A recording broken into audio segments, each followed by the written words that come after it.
Students, अब आपको जो हम टॉपिक्स बता रहे थे और हम आपका पेपर वाइज आपको क्वेश्चन तैयार करा रहे थे, पेपर वाइज इसी तरीके से आपको ऑनलाइन वीडियोस से हम आपको करा रहे थे।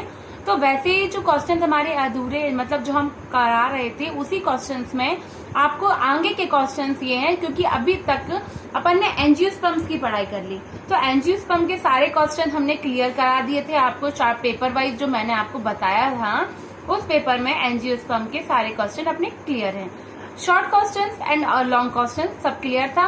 अब हमें टैक्सोनॉमी स्टार्ट करनी थी, तो टैक्सोनॉमी में किस तरीके से आपको क्वेश्चन कराने हैं वो मैं आपको बता रही हूँ, क्योंकि टैक्सोनॉमी हमारा थ्योरिकल सब्जेक्ट है, ये बोर्ड वाइज आपको नहीं बताना है, क्योंकि थ्योरिकल में मैं आपको सिर्फ इसकी किस तरीके से क्वेश्चंस के आंसर हम पुटअप कर सकते हैं, क्या हमें लिखना चाहिए, तो ये सारा आपका थ्योरिकल पेपर है। तो मैं इस तरीके से आपकी वीडियो को बना रही हूँ, क्योंकि यहाँ थ्योरिकल है जो मैं आपको समझाऊंगी और आप ध्यान से उस चीज को समझना, ठीक है।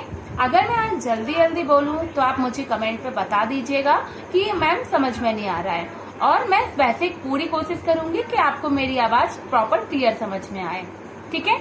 तो सबसे पहले पादप पहचान या अभिज्ञान क्या होता है, मतलब पौधों की पहचान। टैक्सोनॉमी का सबसे पहला चैप्टर है पादप पहचान, कुंजियां और वर्गीकी साहित्य क्या कहलाता है, ठीक है। तो पादप पहचान का अर्थ टैक्सोन से है। पादप पहचान का अर्थ किससे है? टैक्सोन से है। टैक्सोन को ज्ञात करता है, मतलब अर्थ टैक्सोन को ज्ञान कराता है या करता है, टैक्सोन का ज्ञान करना है। पादप की पहचान के लिए यह अत्यंत आवश्यक है कि जिस कुल का वह पाद है, मतलब जिस कुल का वह पादप है उसकी पहचान भी होना आवश्यक होता है। इस प्रकार का कार्य कुलों की कृत्रिम कुंजियों द्वारा किया जाता है, मतलब ऐसा पहचान करना भी बहुत आवश्यक है कौन सा पादप किस प्लांट से लिया गया है, किस फैमिली से लिया गया है, तो फैमिली का ज्ञान भी आपको होना बहुत जरूरी होता है, ठीक है।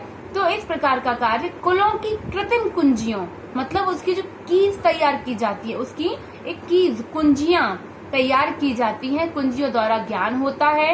एक बार कुल के निश्चित होने पर, मतलब हम फैमिली डिसाइड हो जाती है, कोई एक बार कोई कुल डिसाइड हो जाता है फैमिली, तो कुल निश्चित होने पर कुंजी की सहायता से वंशों, मतलब उसकी वंश कौन सी वंश का है वो, तथा उनके नामों को भी ज्ञात किया जा सकता है।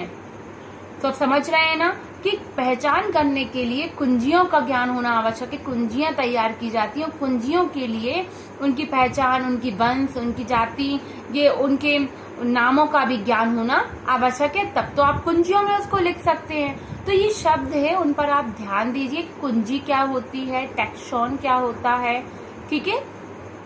तो आगे हम बात करते हैं। इसके पश्चात जो कुंजी की सहायता से पौधों की जाति को भी ज्ञात किया जा सकता है।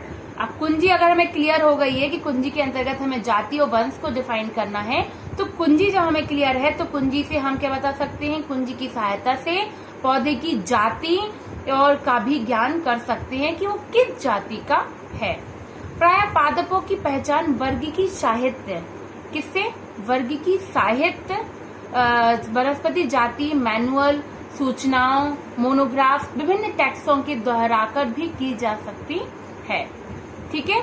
तो इसी प्रकार से जैसे पुष्पों में परिदल पुंज, मतलब पेरियंथ होता है, जहां पर सेपल और पेटल नहीं होते हैं वहां पर क्या होता है, पेरियंथ, ये मैंने आपको पढ़ाया है। तो अथवा भ्रमियों में पाए जाते हैं। पेरियंथ किस प्रकार से? चक्र में, भ्रमी में पाए जाते हैं। और इनकी अनुपस्थित होने पर, और जब पेरियंथ अनुपस्थित होता है उस जगह पे क्या होते हैं, सेपल और पेटल होते हैं, ठीक है। तो पेपेवर के बाह्यदल आशुपाती होते हैं, मतलब ये कैसे होते हैं, बाह्यदल उसके जो दल होते हैं वो आशुपाती मतलब झड़ जाते हैं, ठीक है। जो पुष्प के खिलते ही फूल खिला और झड़ गए, ठीक है, ऐसी क्रिया क्या कहलाती है, आशुपाती कहलाती है। अगर आपसे शॉर्ट क्वेश्चन इस तरीके से पूछे जाते हैं आशुपाती, तो नॉलेज आपको होना बहुत जरूरी है कि आशुपाती होता क्या है, ठीक है। पुष्पों के खिलते ही फूल का झड़ना, सेपल पेटल का झड़ना ही आशुपाती कहलाता है, क्लियर। अब इसके अनुपात में सेपल पेटल होते हैं, पेपेवर बाह्यदल आशुपाती होते हैं, ये भी अपना क्लियर है। कलिका अवस्था में बाह्यदल बहुत छोटे होते हैं तथा पेपर में बदल जाते हैं। ठीक है, अब हम बात करते हैं, जो हमें पहचान की बात हो रही थी, तो अज्ञात पादपों की भी कुंजी की सहायता से पहचान की जा सकती है। मतलब हमें मान लीजिए कोई अदर प्लांट मिला, हम नहीं पहचानते तो, लेकिन उन पादपों की पहचान भी कुंजियों की सहायता से की जा सकती है। ठीक है, जिसमें द्विभाजी कुंजी अधिक उपयोगी होती है। कौन सी कुंजी? द्विभाजी, मतलब जिसको हम दो भागों में विभक्त कर सकते हैं, डाइकोटोमस की होती है। संपूर्ण स्पेसिमेंस को पहचानने के लिए उसके कायिक अंगों, पुष्पों, फलों का होना आवश्यक है। मतलब आप किसी भी चीज का आपने स्पेसिमेन लैब में देखे हैं, उन स्पेसिमेंस को पहचानने के लिए उनकी हम जैसे आपसे कहते हैं कि पहले आपको आउटलाइन डायग्राम पता हो चाहिए कि व्यक्ति की आंख, नाक, कान है या नहीं, तो वैसे ही उसमें जड़, तना, पत्ती, हम बाहरी रूपरेखा हम कह सकते हैं इसके, हम बाहर से पहचान लेते हैं कि फिजियोलॉजी से कि वो पुष्प वही है या वो प्लांट किस चीज का प्लांट है, उसकी आकारिकी से हम पहचान लेते हैं, उसकी मॉर्फोलॉजी से पहचान लेते हैं। तो इसी प्रकार से हम कह सकते हैं स्पेसिमेन को पहचानने के लिए उसके कायिक अंगों जैसे फूल, फलों का होना आवश्यक होता है। और पर्णपाती पादपों में पुष्प तब उत्पन्न होते हैं जब उनमें पत्तियां नहीं होती। ठीक है, ऐसी परिस्थितियों में लीफ स्कार्स को गिनकर लीफ फिलोटैक्सिस को निर्धारित किया जाता है। लीफ स्कार्स जो बनते हैं दरार, आपको हमने लीफ एक्सेशन बताया, पर्ण विलगन, जहां लीफ का झड़ता था, पर्ण विलगन वाले भाग से कुछ ऐसी कोशिकाएं बनती थी जो उन सेल्स को नष्ट कर देती थी और वहां पर विलगन क्षेत्र बनता था, स्कार बन जाते थे, दरारें बन जाती थी और उस स्थान से पत्ती गिर जाती थी टूटकर।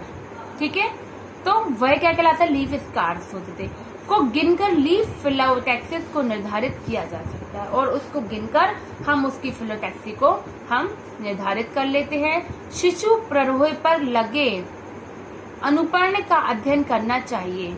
मतलब शिशु प्ररोह है, जो छोटे छोटे प्ररोह है, स्टिप्यूल्स का अध्ययन करना चाहिए। हमें स्टिप्यूल्स का भी ज्ञान होना चाहिए कि स्टिप्यूल्स क्या है, कितने पाए जाते हैं, तो स्टिप्यूल्स का भी अध्ययन करना चाहिए क्योंकि वे पर्णपाती होते हैं। क्यों? क्योंकि वो पर्णपाती होते हैं, वो झड़ जाते हैं, तो हमें नॉलेज होना चाहिए कि नहीं कि इसमें कितने स्टिप्यूल्स होते थे इस वाले पौधे में, इस प्लांट में, तो इसके भी हमें नॉलेज होना चाहिए क्योंकि पर्णपाती होती थी कि अन्य पौधों को पहचानने के लिए उनके पनकेट्स, पेल्यूकेट ग्लैंड्स को सूर्य के प्रकाश में देखने दूध भरा रहता है। ठीक है, उनमें लैटिक्स, दूध आप जानते हैं, लैटिक्स का भराव पाया जाता है, तो इसीलिए हम आपको ये बता रहे हैं। ठीक है, तो इसी प्रकार से वर्गीकी, जो टैक्सोनॉमी का शाब्दिक अर्थ लेटरल मीनिंग, जो लिटरल मीनिंग होती है वस्तुओं का लॉफुल अरेंजमेंट और अरेंजमेंट बाय रूल्स, मतलब हमें एक सही ढंग से जो अरेंजमेंट होता है उसको लॉफुल अरेंजमेंट कहलाता है। टैक्सोनॉमी के अंतर्गत टैक्सोनॉमी का अर्थ होता है lawful arrangement, arrangement by rules, मतलब रूल्स के द्वारा अरेंजमेंट कैसे होना चाहिए, नियमों को ध्यान में रखकर ही अरेंज करना ही टैक्सोनॉमी कहलाती है। तो आपको शाब्दिक अर्थ पता होना चाहिए। या हम कह सकते हैं ग्रीक भाषा का है, ग्रीक में टैक्सिस अरेंजमेंट और नोमस का अर्थ होता है टैक्सिस, TAXIS अरेंजमेंट कहलाता है। आप तोड़कर भी लिख सकते हैं, आप नोट करते जाइए जो मैं समझा रही हूँ। और नोमस का मतलब होता है लॉ या रूल्स। ठीक है, तो अस्त व्यस्त या बिना किसी क्रम वाली वस्तुओं को ठीक प्रकार से संक्षिप्त में बिना उसके पूर्ण विन्यास में सुगम समूहों में रखा जा सकता है। अतः पादप वर्गीकी का अर्थ कुछ नियमों को अथवा सिद्धांतों के पालन करते हुए वर्गीकरण से होता है, किंतु यह भी जानना आवश्यक है कि समूहन तभी संभव होगा जब उसके अभिनिर्धारण को प्रदर्शित किया जा सके और उनका नाम सुगमता एवं संचार के अनुसार दिया जा सके। मतलब नाम को भी ध्यान रखने के लिए कई नियम रूल्स को हमें ध्यान में रखकर ही उनको नामकरण किया जाता है। और नामकरण विन्यास भी हम आपको समझाएंगे कि किस तरीके से नामकरण विन्यास होता है। ठीक है, तो ऐसे ही इनके आधार पर इनको टैक्सोनॉमी को रखा गया है। टैक्सोनॉमी एक पीठिका है। वैज्ञानिकों के अनुसार जो टैक्सोनॉमी होती है ये एक प्रकार की पीठिका है जिस पर जीव विज्ञान का निर्माण हुआ। जिस पर क्या? जीव विज्ञान का निर्माण हुआ। उनका कहना है कि systematic is a dynamic science, मतलब टैक्सोनॉमिक का कार्य कभी समाप्त नहीं होता जब तक कि विश्व का अस्तित्व बना हुआ है, तब तक टैक्सोनॉमी खत्म नहीं, क्योंकि अलग अलग भिन्न भिन्न पादप ग्रो करते जाते हैं समय समय पर।